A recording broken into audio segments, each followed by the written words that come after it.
विश्वं दर्पण दृश्यमान नगरी तुल्यं निजान्तर्गतं पश्यन्नात्मनि मायः बहिर्बोधभूतं यथा निद्रया या साक्षात् कुरुते प्रबोधसमये स्वात्मानमेवाद्वयं तस्मै श्रीगुरुमूर्तये नमः। इदं श्रीदक्षिणामूर्तये वसुदेवसुतं देवं कंसचाणूरमर्दनं देवकी परमानन्दं कृष्णं वन्दे जगद्गुरुं नारायणं नमस्कृत्यं नरं चैव नरोत्तमं देवीं सरस्वतीं व्यासं ततो जयमुदीरये। ओम। इस वीडियो में क्या दिखाएंगे, क्या है 15वां अध्याय शुरू करते हैं। ठीक है, इस वीडियो में 15वां अध्याय पहला श्लोक। श्री भगवान उवाच क्या ऊर्ध्वो मूलम अधः शाखम अश्वत्थम प्राहुरभ्यम छंदामसि यस्य पर्णानि यस्तम वेद स वेदवित्। जिसकी जड़ ऊपर की ओर है और शाखाएं नीचे की ओर हैं, ऐसा यह संसार रूप वृक्ष अविनाशी कहा गया है। ठीक है, कर्मकांड रूप वेद उसके पत्ते हैं, और जो इस वृक्ष को जानता है वही वेद को जानता है। ठीक है, जो इस वृक्ष को जानता है वही वेद को जानता है? ठीक है, मतलब क्या हुआ इसका मतलब? देखिए ऐसा है, ये जो 15वां अध्याय है इसको प्रारंभ करते हैं कैसे, थोड़ा वेद का भी परिपोषण किया जाए ना। यहाँ भगवान ने बोला हम वेद का परिपोषण करने के लिए ही तो सभी साधनों का परिपोषण करते जा रहे हैं। हमने तत्वाशक्ति का संशोधन 14वें अध्याय में किया। बोले सुख संगेन बंधनाति ज्ञान संगेन चानक, इसलिए गुणातीत हो जाओ, पहले बोला है ना 14वें अध्याय में। अब देखो जिस वेद के बारे में लोगों का इतना आग्रह है वो क्या है, इस संबंध में थोड़ा सोचना चाहिए, विचार करना चाहिए। पहले श्लोक में जो कहा गया है यह तम वेद स वेदविद, वेदविद में उपसंहार नहीं है, उपसंहार 19वें श्लोक में है। ठीक है है ना। तो वेदविद से उपक्रम और सर्वविद, सर्वविद से उपसंहार है। ठीक है, लिखा ना सा सर्वविद विदब्जति माम सर्वभावेन भारत, है ना। वेदविद से उपक्रम और सर्वविद से वहां सर्वित आया ना, सर्वित से उपसंहार। अब जरा इसको मिला कर देखो, उपक्रम और उपसंहार की एकता, तो क्या होगा कि जो वेदविद है वो सर्वविद है, और जो सर्वविद है वही वेदविद है? अब बताओ कि वेदविद और सर्वित में कौन है? अरे मैं ही वेदविद हूं बोला। फिर से सुनो, यस्तम वेद स वेदविद, ये उपक्रम क्या, फिर ये है उपक्रम, फिर सा सर्वविद भजति माम सर्वभावेन भारत, ये है उपसंहार। अहमेव वेदविद, ये है अभ्यास। ठीक है, तो संपूर्ण वेदों का तात्पर्य मुझ में है, यही वेद का ज्ञान है। देखो ऐसा जैसे बोला उन्होंने ऊर्ध्व मूलधः, एक पीपल का पेड़ है, कोई गूलर का है, कोई बड़ का पेड़ है। शास्त्रों में इन तीनों पेड़ों का वर्णन आता है। संस्कृत में पीपल को क्या बोलते हैं? अश्वत्थ। ठीक है, और गूलर को उदुम्बर और बड़ को बट कहते हैं। गूलर का पेड़ ब्रह्मा का है, पीपल का पेड़ विष्णु जी का है, और बड़ का पेड़ रुद्र का है। ठीक है, अश्वत्थ वृक्ष ब्रह्माश्वत्थ और कर्माश्वत्थ दो प्रकार का होता है। माने एक कर्म के पीपल का पेड़ और दूसरा ब्रह्म के पीपल का पेड़, है ना। उपनिषदों में भी आया है। ठीक है, उपनिषद में आया क्या, ऊर्ध्व मूलो आर्वाक शाखा एषो अश्वत्था सनातनः तदेव शुक्रम तद ब्रह्म तदेवेवा तद मृतमुच्यते। मतलब इसमें जो ब्रह्मास्वत्थ है, मतलब तदेव शुक्रम तद ब्रह्म तदेवामृत मुच्यते, यही शक्तिमत है, यही ब्रह्म स्वरूप है, यही अमृत स्वरूप है। शुक्र माने साधन का वीर, साधन का वीर शुक्र है, मतलब ब्रह्म स्वरूप है। और अमृत माने मोक्ष फल है, माने साधनात्मक, फलात्मक और स्वरूपात्मक तीनों है। ऐसा उपनिषद में आया है।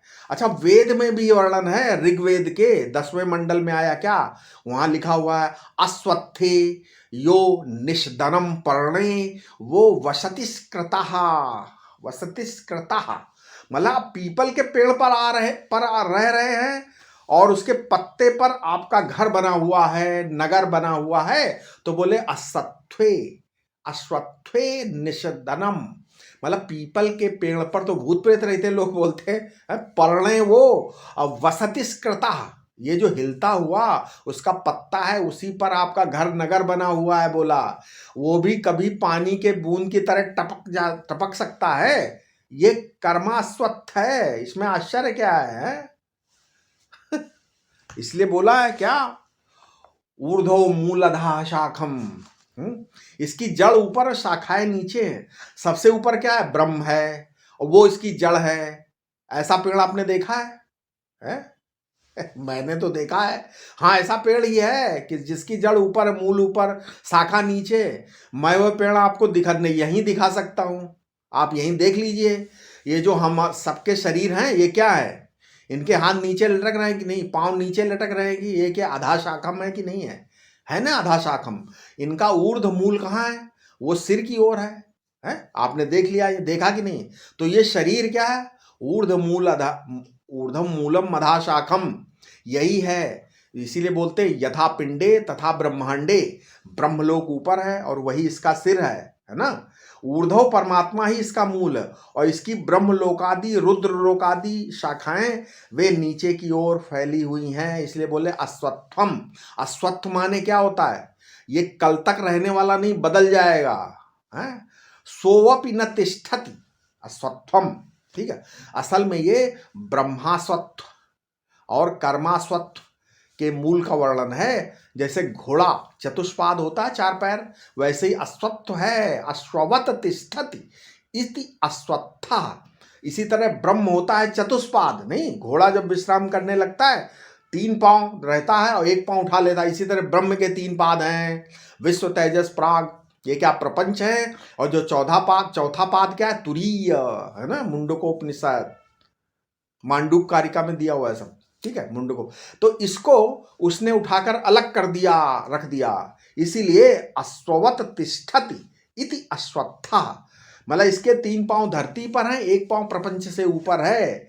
लेकिन एक बात क्या यहां पर यह है कि अश्वत्थ होने पर अव्यय है, माने प्रवाह रूप से नित्य है। अव्यय कहने का अर्थ ये नहीं है कि ये कूटस्थ नित्य है, बल्कि ये है कि ये प्रवाह नित्य है। जब तक तत्व ज्ञान नहीं होगा, ब्रह्म ज्ञान नहीं होगा, तब तक ये छूटेगा नहीं, मिटेगा नहीं। प्राहु इसका अर्थ है क्या है कि वेद का प्रवचन है। भगवान कहते ये मेरी मौलिक बात नहीं है, प्राचीन महात्माओं ने भी ऐसा ही वर्णन किया है और वेद में भी ऐसा ही है। छंदामस यस्य पर्णानि, यहाँ अविवेक का संशोधन करते हैं, कहते हैं कि ये दुनिया तो बिल्कुल बिना कपड़े के रह रही है, इसमें एक भी चीज ऐसी नहीं जिसको हम सद्बुद्धि से, चिद बुद्धि से या आनंद बुद्धि से स्वीकार कर सके। ये अस्वत्थ है, जड़ है, दुख है, देखने लायक नहीं है। लेकिन वेदों ने ऐसा क्या किया कि अपने मंत्रों के हरे हरे पत्तों से इसको छा दिया, ढक दिया।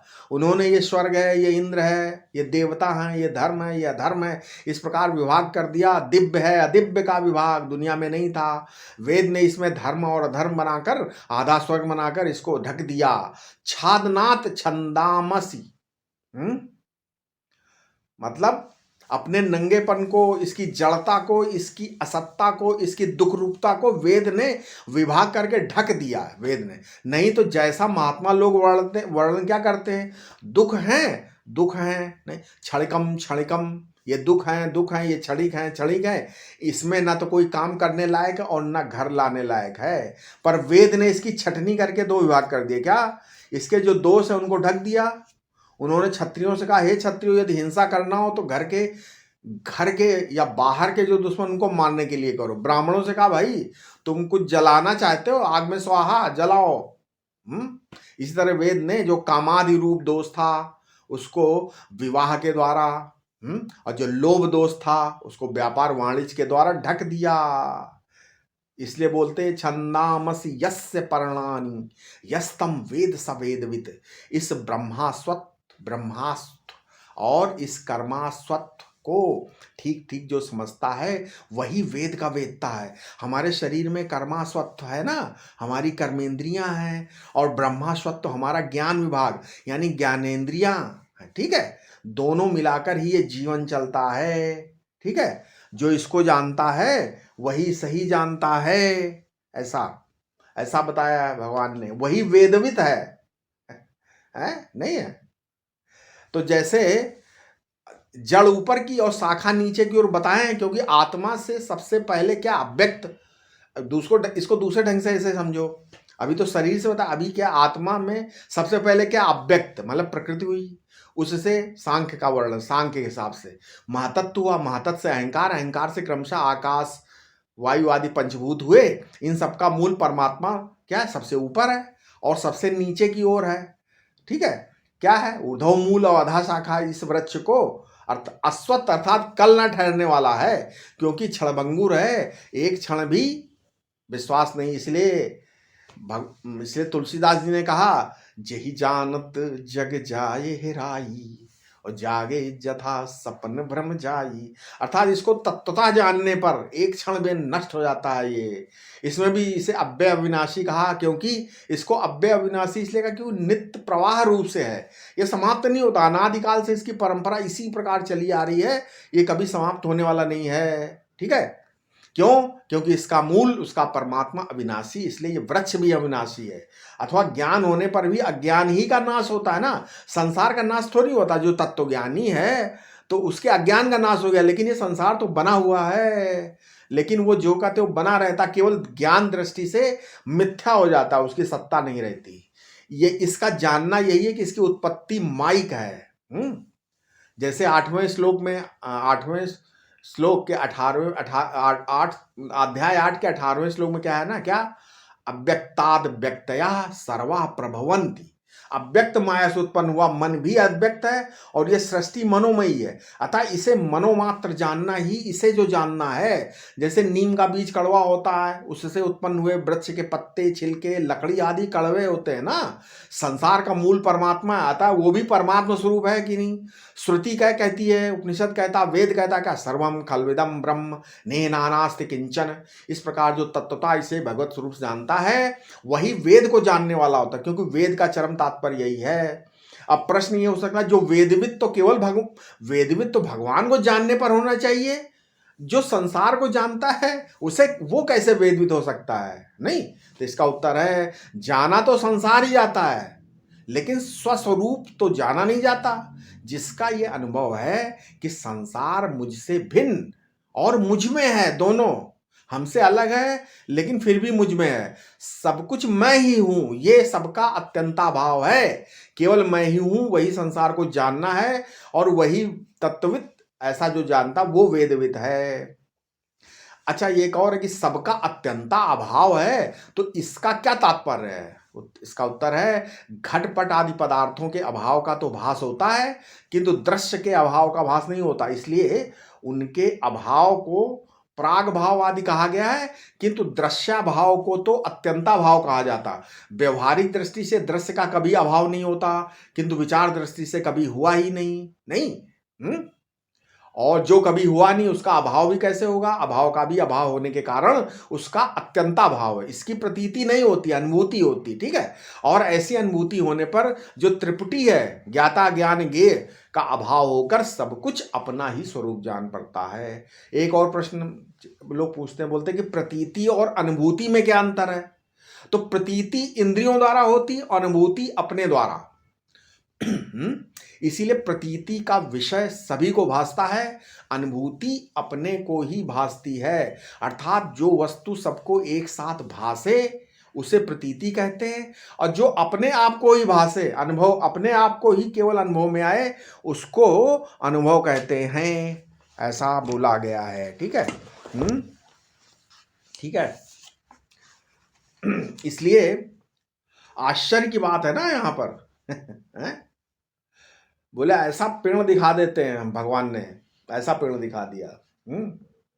तो अब जो साइंस का आविष्कार है वे विश्लेषण करके एक को अनेक करने के लिए है, उसका अनेक उपयोग होता है, उसके अनेक रूप होते हैं।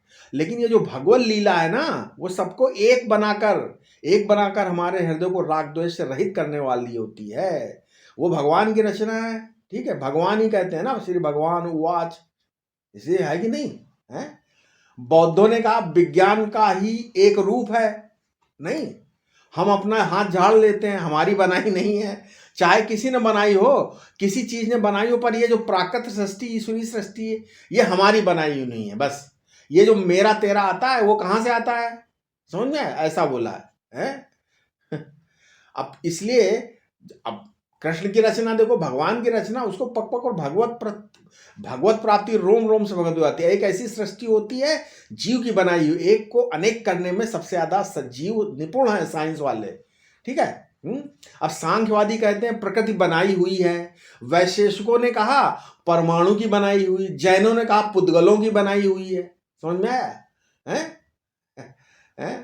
ये सब भगवान की रचना है। ये तात्विक, अब ये स्त्री है, पुरुष है, पशु है, पक्षी है, पेड़ है, पौधा है, ये तत्व तात्विक जिसकी जितनी सृष्टि है वो सब परमेश्वर द्वारा बनाई हुई है, ठीक है, ऐसा समझो।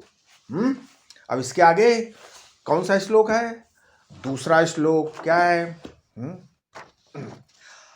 दूसरा श्लोक, अधश्चोर्ध्वम् प्रसृतास्तस्य शाखा गुण प्रबद्धा विषय प्रवालः अधश्च मूल्यान्नुसंततानि कर्मानुबंधीन मनुष्य लोके।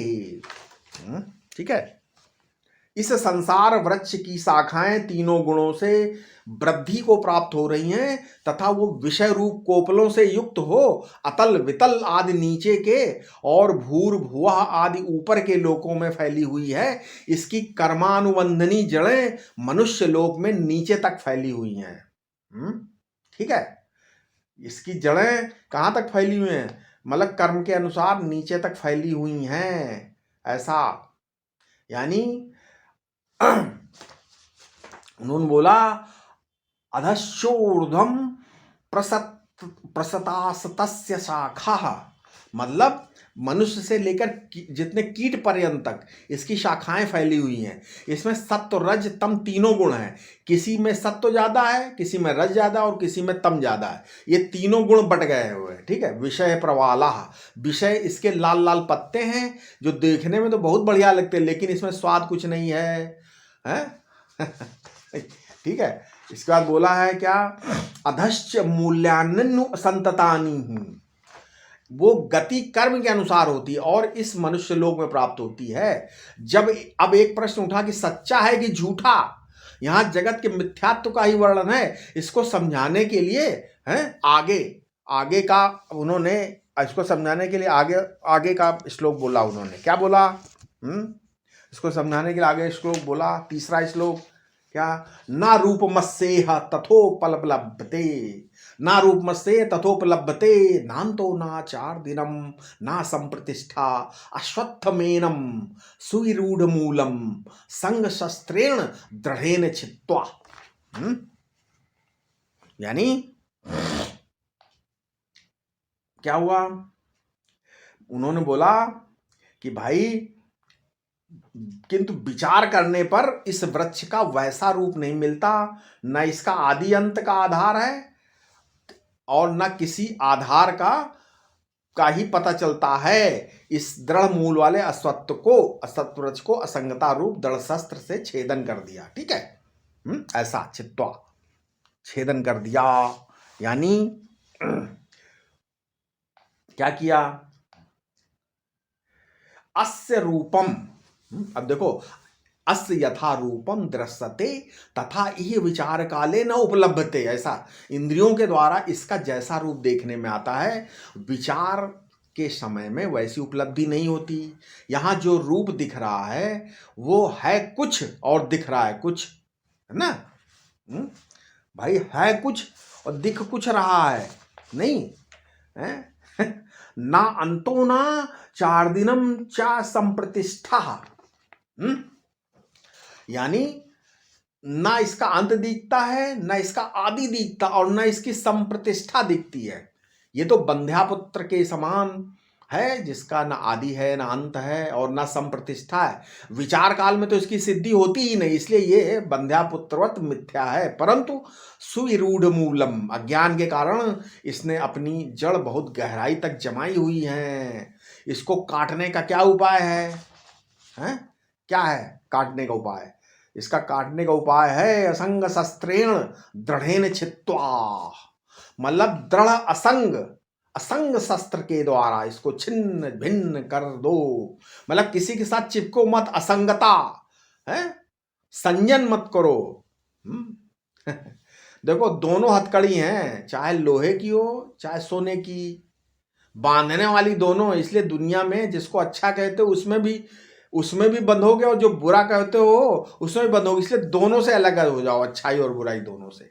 तुम तो सत्व रज तम किसी में अपने को मत बांधो। इसलिए बोला असंग शस्त्रेण दृढ़ेन, इसको दृढ़ असंग शस्त्र से छिन्न भिन्न करो। हाँ, ढिल्लम ढिल से काम नहीं चलेगा, एक झटके से काम नहीं चलेगा। ठीक है, यही नहीं कि धीरे धीरे नहीं, एक झटके खटाक तोड़ दो। अभी तक क्या कर रहे थे? अभी तक हम धीरे धीरे कर रहे थे। पहले हैं क्या कर रहे? माँ से वैराग कर रहे थे, फिर पिताजी से वैराग कर रहे थे, भाई से वैराग कर रहे थे, बेटे से वैराग। अब इसके बाद पत्नी से वैराग करेंगे। पत्नी से क्या वैराग करेंगे? हम दोनों मिलकर लड़क रहे। ये ढिल्लम ढिल हो गया, इससे वैराग्य पूरा हो गया क्या? नहीं।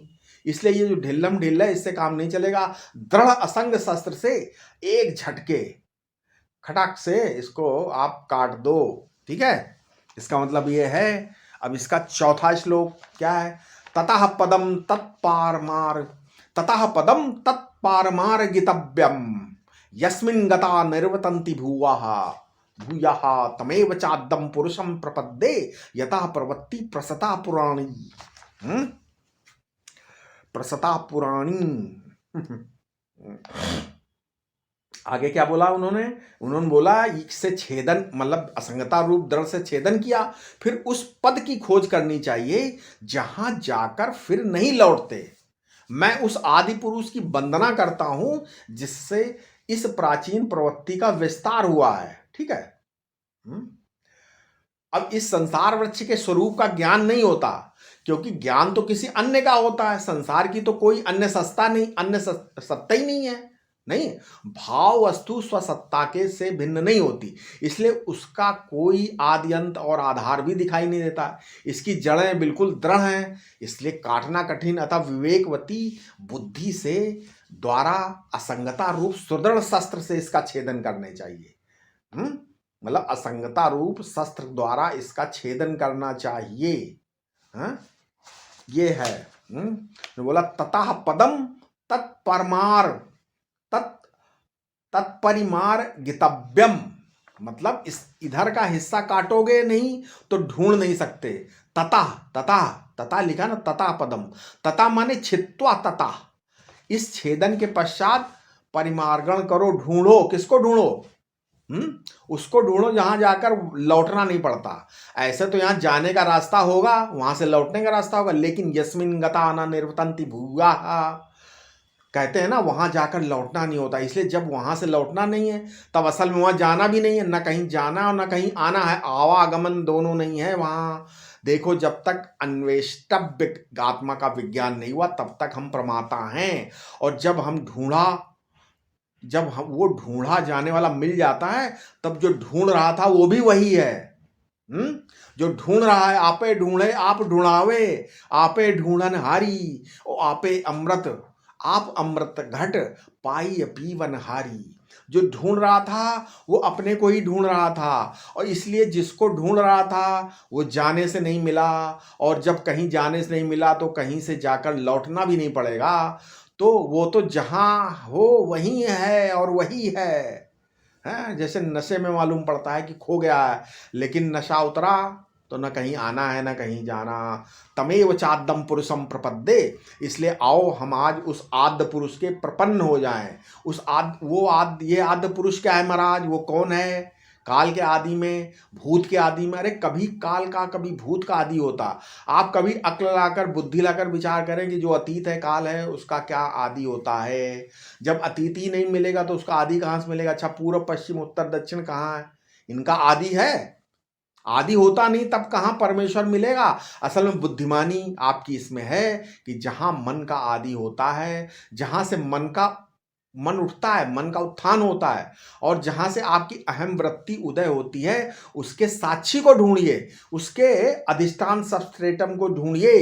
यतः प्रवृत्ति प्रस्ता प्रसृता पुराणी, ये पुरानी अहम वृत्ति की प्रवृत्ति जहाँ से उदय होती है, वहीं परमात्मा को ढूंढिए, वहीं मिलेगा परमात्मा आपको। जहाँ आपका अहम है वहीं परमात्मा है, वहीं आदि है। और ढूंढने के लिए कुछ छोड़ना भी पड़ता है, नहीं ऐसा नहीं कि अच्छा, इसमें प्रश्न ले लेते हैं कि अगर बोध होने पर असंगता के अभ्यास की क्या आवश्यकता। अच्छा, बोध हो गया, फिर बहुत लोग बोलते हैं असंगता का अभ्यास क्यों करें। इसका उत्तर, भाई आत्मा बोध स्वरूप है, ऐसा अनुभव हो जाने पर भी आनंद का अनुभव असंगता का अभ्यास के बिना हो ही नहीं सकता। ठीक है, अतः ब्रह्मानंद न मिलने कारण चित्त विषयानंद से विमुख नहीं होता। विषयों का आकर्षण तो जन्म जन्मांतर का है? वो केवल बोध से निवृत्त नहीं होता, उसकी निवृत्ति के लिए असंगता का अभ्यास बहुत जरूरी है?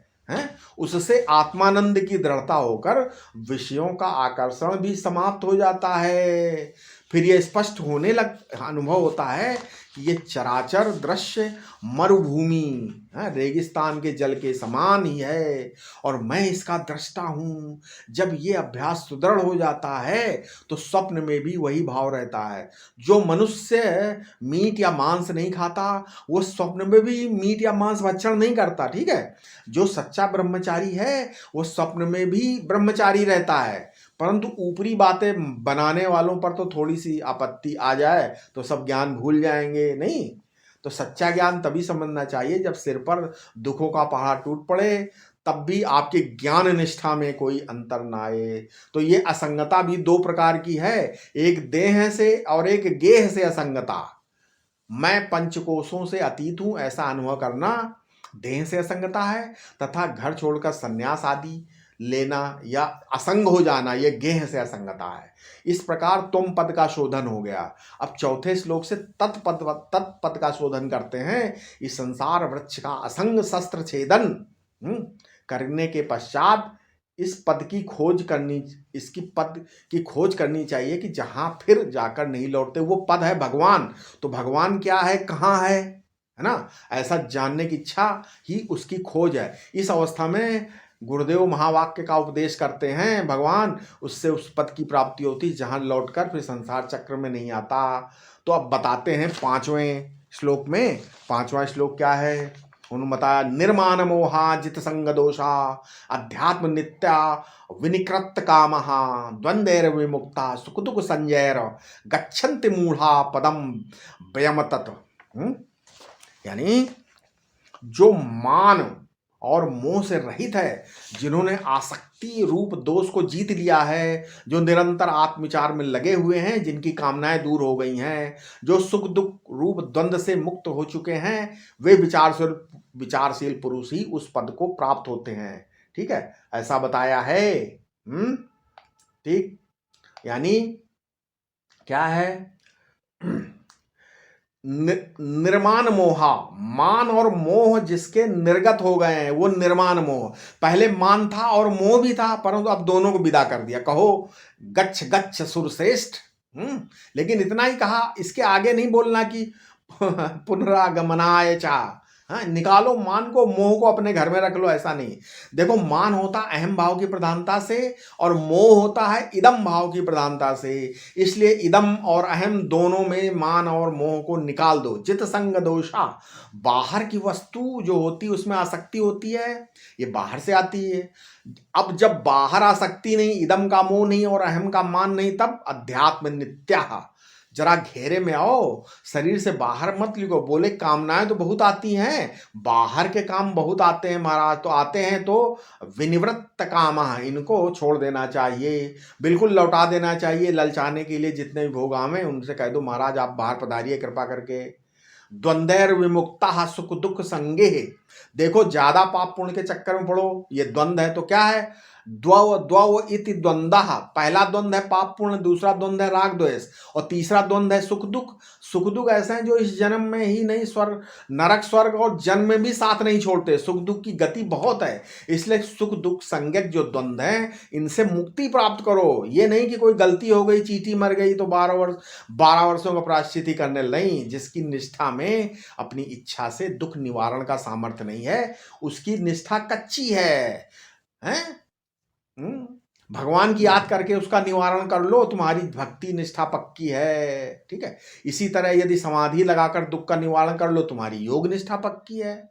यदि उसके मिथ्यात्व का निश्चय करके दुख निवारण कर लो, तुम्हारी विवेक निष्ठा पक्की है। और यदि वो अपना स्वरूप है तो आओ भाई, तुम स्वरूप, तुम्हारी निष्ठा बहुत पक्की है। इसलिए अपनी निष्ठा से दुख का निवारण करना चाहिए। अगर भक्त प्रायश्चित करने जाएगा, योगी भगवान से प्रार्थना करने जाएगा, और विवेकी पुलिस में रिपोर्ट करने जाएगा, तो उसकी निष्ठा कच्ची है, ठीक है। जहां अपनी निष्ठा है वहीं से द्वंद्व का, दुख का निवारण कर लेना चाहिए। द्वंद्वेर विमुक्ता सुख दुख संगहे, फिर गच्छन्ति मूढ़ा परम अव्ययम तत्। जो मूढ़ है उसको अव्यय पद की प्राप्ति नहीं होती, क्योंकि वो तो अटक जाता है, वहां मूढ़ है ना, तो रास्ता भूल जाता है? संस्कृत में इसका ऐसा अर्थ है? इसलिए आयुर्वेद में प्रयोग होता है गर्भो मूढ़ा। गर्भ मूढ़ हो गया, मतलब मूढ़ हो गया माने रास्ते से जाना चाहिए था, वो रास्ता भूल गया, ठीक है, अटक गया बीच में। इसलिए परम अव्ययम तत्, वो अव्यय पद क्या है, कैसा है? अरे इतना सुगम है कि वहां भेड़ें भी जा सकती हैं। यहाँ जो संस्कृत के पंडित हैं वे अव्यय शब्द के अर्थ पर ध्यान दे। भेड़ खास विराट की बेटी है, नहीं? तस्माद जाता अजावय, तस्मात अजा जाता अव्यस्य जाता। अजा माने बकरी और अवि माने भेड़, ये दोनों विराट से पैदा हुई, ठीक। अव्यय अवय अयंत्रे यत्र, अयगतो से अयंते, तो अव्यय पद ऐसा है, वहां भेड़ें भी जा सकती हैं, पर लोग नहीं जा पाते। क्यों? असल में भेड़ों का प्रत्यगात्मा भी तो ब्रह्म ही है, लेकिन तुम मनुष्य होकर भी अपने आत्मा को नहीं जानते हो। तो मैं कहता हूं कि भेड़ भी अपनी आत्मा को जान ले तो ब्रह्म हो जाएगी, और तुम मनुष्य होकर भी नहीं जानते हो, ठीक है। ये हमने संस्कृत का बताया आपको, ठीक है। यानी अब इसका क्या है, अब प्रश्न ये हो सकता है कि संसार को मिथ्या जान लेने पर भी इसमें आसक्ति क्यों हो जाती है ना? बहुत लोग हम मिलते हैं, बोलते हैं मिथ्या जान लिया लेकिन फिर भी आसक्ति नहीं मिटी। ये अगर आप ये जान लो कि हाथी कागज पर है फिर भी उसका कोई आकर्षण नहीं रहता। अच्छा, नकली हाथी, उत्तर है कि नकली हाथी की आसक्ति छूटकर असली हाथी में हो जाती ना। परंतु संसार को मिथ्या जान लेने पर उसकी आसक्ति इसलिए नहीं छूटती कि आत्मा निरालंब पद है। चित्त संसार से उपरत हो जाने पर भी अकस्मात उसकी प्रवृत्ति दृश्य की ओर होती है। इसकी आसक्ति तभी छूट सकती है जब आत्मा में आसक्ति हो। इसलिए निरंतर अभ्यास में लगे रहने की आवश्यकता है। अब अभ्यास करने की आवश्यकता कब तक है, ये भी प्रश्न लोग पूछते हैं, कब तक अभ्यास? भैया अभ्यास को कभी छोड़े नहीं, ऐसा अभ्यास करें सब छूट जाए तथा आत्मा में आसक्ति हो जाए, अथवा ऐसा अनुभव होने लगे कि शरीर की सब चेष्टाएं मनो पर प्रेरित हो रही हैं। जब ऐसा समझो तब तक अभ्यास हमेशा, इसलिए अभ्यास नहीं छोड़ना चाहिए, ठीक है। ठीक है, कृपया इस वीडियो को लोग साझा करें। इसके आगे हम अगले वीडियो में बताएंगे, ठीक है। ओम शांति शांति शांति।